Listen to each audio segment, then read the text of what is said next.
पिछले वीडियो में हमने शेयर जब्ती से रिलेटेड और जब्त किए शेयर पुनः प्रकाशित से रिलेटेड प्रविष्टियां सीखी थी। आज हम उसी के ऊपर से क्वेश्चन नंबर 12 सीखेंगे। ठीक है, क्वेश्चन नंबर 12 में पहला देखते हैं। ₹10 का एक ऐसे 800 इक्विटी शेयर धारण करने वाले एक शेयर धारक ने आवंटन के प्रति शेयर 4 तथा मांग के प्रति शेयर 3 नहीं चुकाए थे। कंपनी ने उसके शेयर जब्त करे। ठीक है, तो उसने क्या नहीं भरा था? आवंटन और अंतिम मांग, और कंपनी ने उसके शेयर जब्त करे। तो यहाँ पर 10 के शेयर थे और कितने शेयर थे? इसे 800 शेयर, और उसने क्या नहीं भरा है? आवंटन और मांग नहीं भरी है। ठीक है, तो इसका मतलब उसने आवेदन भर दिया होगा।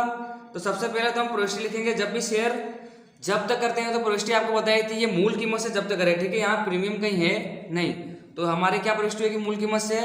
शेयर पूंजी खाते उधार, शेयर जब्ती खाते से, और क्या नहीं भरा इसने? आवंटन, तो आवंटन खाते से और मांग खाते से। तो सबसे पहली प्रविष्टि हम लिखेंगे जब्त करेगी तो शेयर आएंगे इसके बाद, तो शेयर पूंजी खाते उधार।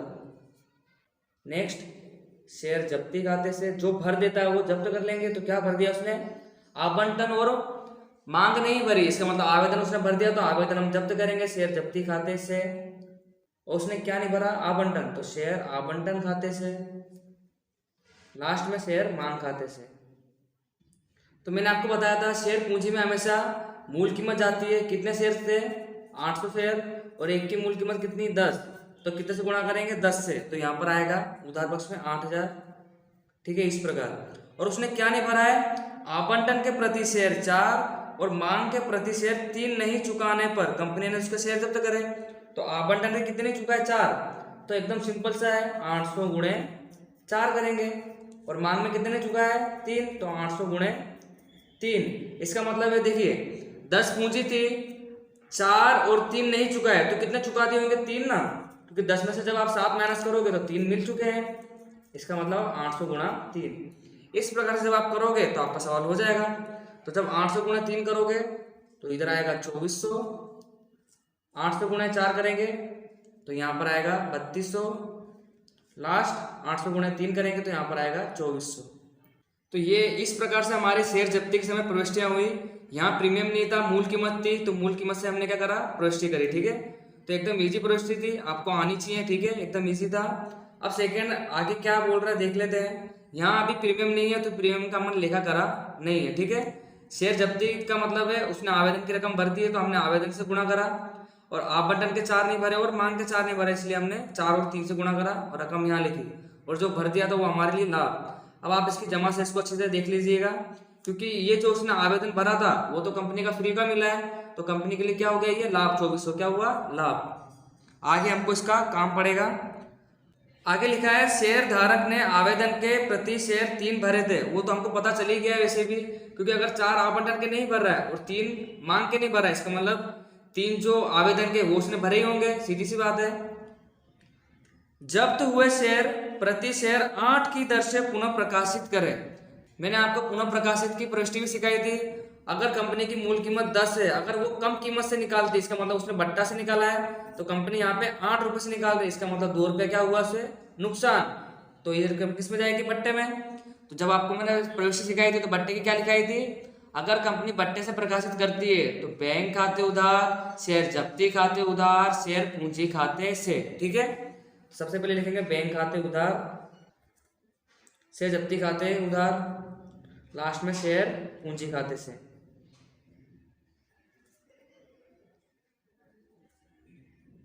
ठीक है, अब पूंजी लिखना सबसे इजी रहता है, क्योंकि यहाँ पे जो पूंजी उधार करी वही की वही पूंजी क्या होगी? यहाँ पर जमा होगी। 8000 हम क्या करेंगे? जमा। और कंपनी कितने से निकाल रही है? 8 रुपए से, तो 800 गुणे 8 करेंगे सीधा, तो यहाँ पर आएगा 6400। ठीक है, और यहाँ पे कितना नहीं मिला हमको? 2 रुपये नहीं मिल रहे, तो हम इधर करेंगे 800 गुणा 2। 2 रुपये हमको नुकसान हो रहा है ना, तो 800 गुणा 2 कर देंगे। लाभ भी हम कहाँ लिखेंगे? जब्ती में, और नुकसान भी हम कहाँ लिखेंगे? जब्ती में ही लिखेंगे। ठीक है, तो 800 गुणा 2 करेंगे तो यहाँ आएगा 1600। ठीक है, अब लास्ट प्रविष्टि मैंने आपको बताई थी कि शेयर जब्ती की बाकी। बाकी का मतलब है कि कंपनी को कितना लाभ हुआ है। ठीक है, वो हमको बताना रहता है। तो जरा आप यहाँ पे देखिए, जब्ती की जमा शेष हमेशा लाभ होती है कितनी है 2400, और जब्ती की उधार शेष का मतलब होता है नुकसान, कितना हुआ 1600। तो आप देख सकते हो अगर हम 2400 में से 1600 निकाल भी देवे तो भी हमारे पास लाभ बचेगा ना, क्योंकि वो भी प्लस में आएगा, तो उसको हम कहाँ ले जाएंगे पूंजी खाते। तो लास्ट तीसरी एंट्री क्या होगी, मैंने आपको सिखाया था जब पूंजी अनामत खाते ले जाएंगे तो शेयर जब्ती खाते उधार, शेयर पूंजी अनामत खाते से, इस प्रकार से प्रविष्टि होगी। और नीचे में लिख देता हूं 2400 माइनस क्या करेंगे 1600, नुकसान को माइनस कर देंगे, तो यहाँ पर आएगा 800। इसका मतलब है कंपनी ने जब शेयर जब्त करे और पुनः प्रकाशित करे, इसमें कंपनी को कितना लाभ हो गया 800 रुपये का लाभ हो गया। ठीक है, उम्मीद करता हूँ आपको ये समझ में आया होगा। सबसे इजी सवाल जब्ती का ही है। ठीक है, और वैसे आपको पता चलना चाहिए जब हम कोई खाता खोलते हैं तो उसकी उधार शेष और जमा शेष कैसी होनी चाहिए, बराबर होनी चाहिए। ठीक है, तो आप देख सकते हो कि शेयर जब्ती की जमा शेष कितनी है 2400, इसका मतलब उसकी उधार शेष भी कितनी होनी चाहिए, टोटल 2400 होनी चाहिए। तो शेयर जब्ती की ये उधार शेष कितनी 1600, और ये शेयर जब्ती की उधार शेष कितनी होगी 800 और 1600 भी कितनी होगी 2400। इसका मतलब शेयर जब्ती की उधार शेष और जमा शेष दोनों कैसे होगी 2400 और 2400। क्वेश्चन नंबर 12 के दूसरे में लिखा हुआ है आरके कंपनी लिमिटेड ने सुनील के प्रत्येक शेयर ₹10 के कैसे 600 शेयर जब्त किए थे। सुनील ने शेयर आवेदन तथा आवंटन पेटे प्रति शेयर 5 भरे थे। उसने आवेदन के और आवंटन के 5 रुपए भर दिए थे। ठीक है, आगे लिखा हुआ है जबकि प्रथम मांग और दूसरे मांग के क्रमशः प्रति शेयर 3 और 2 नहीं भरे थे। तो यहाँ पर जो सुनील है उसने प्रथम मांग और अंतिम मांग के क्रमशः 2 और 3 नहीं भरे, इसलिए कंपनी ने उसके शेयर क्या कर लिए, जब्त कर लिए। ठीक है, आगे लिखा हुआ है उसमें से 400 शेयर प्रति शेयर 6 के भाव से मित्तल को पुनः बेचे। आप ध्यान से देखिए कि शेयर जब्त करे थे हमने 600 और पुनः प्रकाशित कितने कर रहे हैं 400, इसका मतलब 200 रुपये कम करे हैं। तो जब आप पूंजी अनामत की रकम निकालोगे तो ध्यान दोगे। ठीक है, यहाँ पर तो सबसे पहले तो हम शेयर जब्ती की प्रविष्टि लिखेंगे। यहाँ पर कहीं प्रीमियम नहीं है तो नॉर्मल प्रविष्टि होगी। ठीक है, सबसे पहले शेयर पूंजी खाते उधार, शेयर जब्ती खाते से, और उसने क्या नहीं भरा है, प्रथम मांग और अंतिम मांग नहीं भरी, तो शेयर प्रथम मांग खाते से, लास्ट शेयर अंतिम मांग खाते से। ठीक है, तो कुछ इस प्रकार से प्रविष्टि होगी। तो उसने क्या भर दिया था 600 शेयर पर, आवेदन और आवंटन, इसका मतलब हमने वो जब्त कर लिए, तो 600 गुणा 5 करेंगे। ठीक है, और प्रथम मांग के कितने नहीं भरे उसने 3 और अंतिम मांग के 2, तो 600 गुणा 3, 600 गुणा 2। ठीक है, इस प्रकार से हम गुणा करेंगे। तो जब आप 600 गुणा 5 से करोगे तो यहाँ पर आएगा 3000, 600 गुणा 3 से करेंगे यहाँ पर आएगा 1800, और 600 गुणा 2 करेंगे तो यहाँ पर आएगा 1200। ठीक है, तो इसको लाभ कितना हो गया 3000 का लाभ यहाँ हो गया। और आपको यहाँ पता है पूंजी में हमेशा मूल कीमत जाती है, यानी 600 गुणा 10 करेंगे तो यहाँ पर आएगा 6000। ठीक है, इस प्रकार से हमने शेयर जब्ती की प्रविष्टि लिखी। उम्मीद करता हूँ आपको ये समझ में आया होगा। अब कंपनी क्या कर रही है, 600 शेयर में से 400 शेयर पुनः प्रकाशित कर रही है 6 के भाव से। ठीक है, तो पुनः प्रकाशित कर रही है, तो दूसरी एंट्री बैंक खाते उधार 10 रुपये हमारी मूल कीमत है, और कितने से निकाल रही है 6 रुपये से, इसका मतलब 4 रुपये बट्टे से निकाल रही है। तो शेयर जब्ती खाते उधार, बट्टा नहीं लिखोगे आप। ठीक है, लाभ को जब हम जब्ती लिखते हैं तो नुकसान को भी हम क्या लिखेंगे, जब्ती लिखेंगे। शेयर जब्ती खाते उधार, लास्ट शेयर पूंजी खाते से।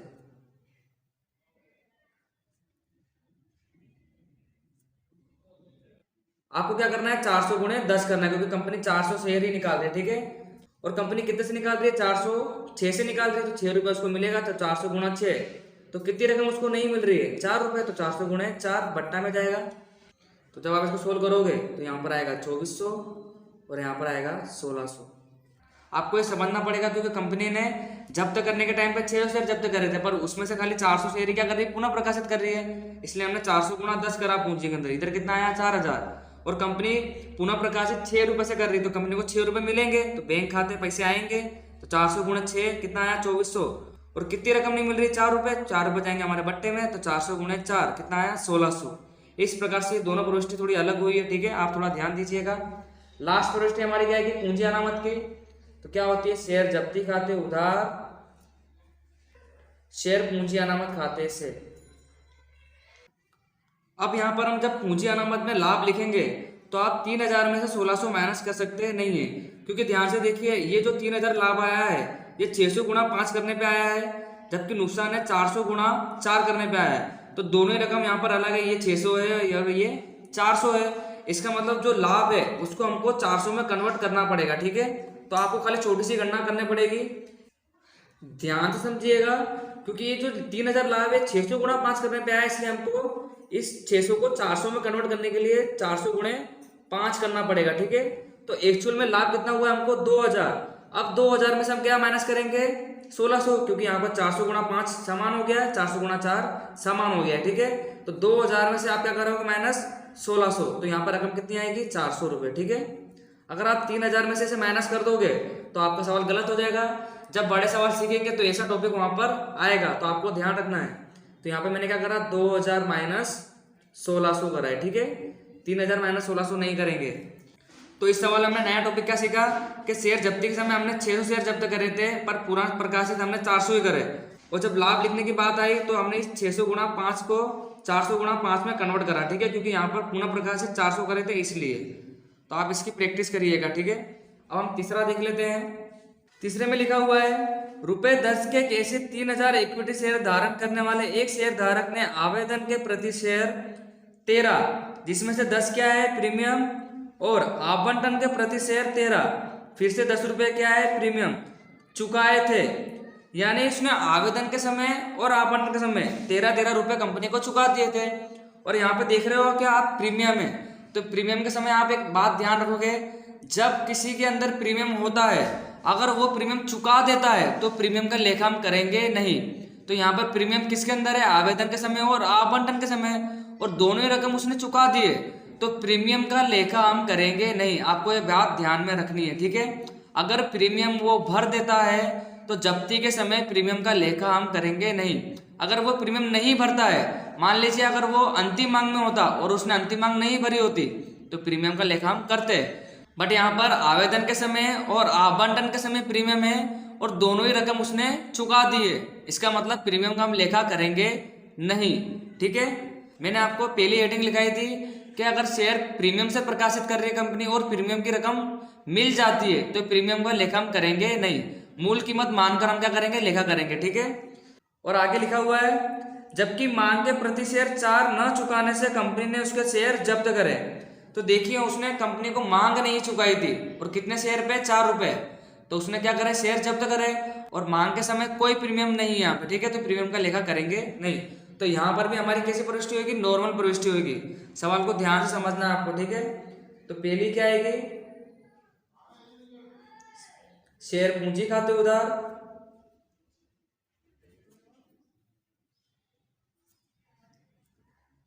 शेयर जब्ती खाते से मिली रकम, और क्या नहीं भरा उसने मांग, तो खाली मांग ही आएगा, ठीक है। यहाँ पर शेयर मांग खाते से।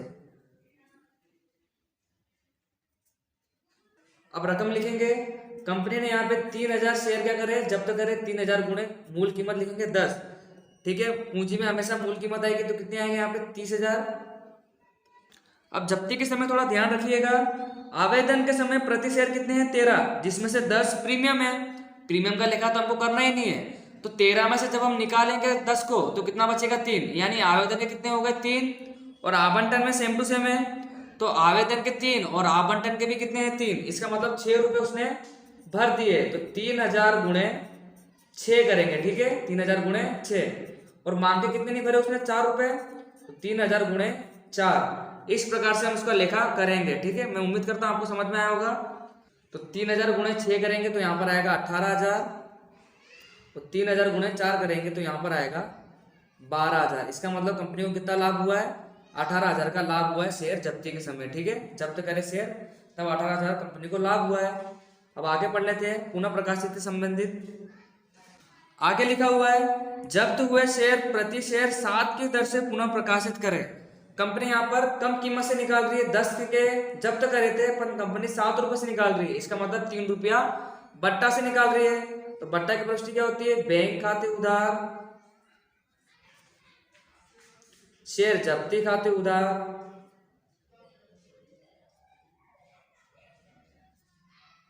शेयर पूंजी खाते से। ठीक है, इस प्रकार से आपको लिखा करना है। शेयर पूंजी में कितनी रकम जाएगी? 30,000। ठीक है, और बैंक में रकम कितनी मिल रही है उसको? 7 रुपए। तो 3,000 गुणे 7 करेंगे। और कितनी रकम उसको नहीं मिल रही है? 3 रुपए। तो 3,000 गुणे 3 करेंगे। ठीक है, इस प्रकार से हम इसका लिखा करेंगे। तो यहाँ पर जब आप करोगे तो इधर आएगा 21,000 और 3,000 गुणे 3 करेंगे तो यहाँ पर आएगा 9,000। ठीक है, इस प्रकार से हम प्रविष्टि करेंगे।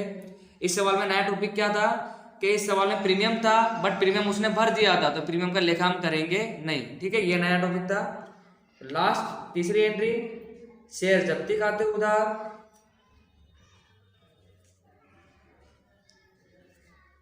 शेयर पूंजी अनामत खाते से। ठीक है, शेयर जब्ती की जमा बाकी कितनी थी? 18,000। तो मैं यहां लिखूंगा 18,000 माइनस शेयर जब्ती की उधार बाकी कितनी है? 9,000, यानी इसको नुकसान कर दिया कितना हुआ है? 9,000 का। तो 18,000 में से 9,000 माइनस करेगा तो कितना आएगा? 9,000। इसका मतलब कंपनी को शेयर जब्ती और पुनः प्रकाशन के समय कितना लाभ हुआ है? 9,000 का लाभ हुआ है। तो इस प्रकार हमने क्वेश्चन नंबर 12 का तीसरे नंबर का सवाल भी अच्छे से करा। मैं उम्मीद करता हूं आपको ये सवाल भी समझ में आया होगा। आप इसकी प्रैक्टिस करिएगा। ठीक है, क्योंकि ये सवाल बड़े सवालों में जोड़ेंगे। तो क्वेश्चन नंबर 13 अब हम नेक्स्ट वीडियो में सीखेंगे। ठीक है, तो आज के लिए बस इतना ही। मिलते हैं नेक्स्ट वीडियो में। Thank you.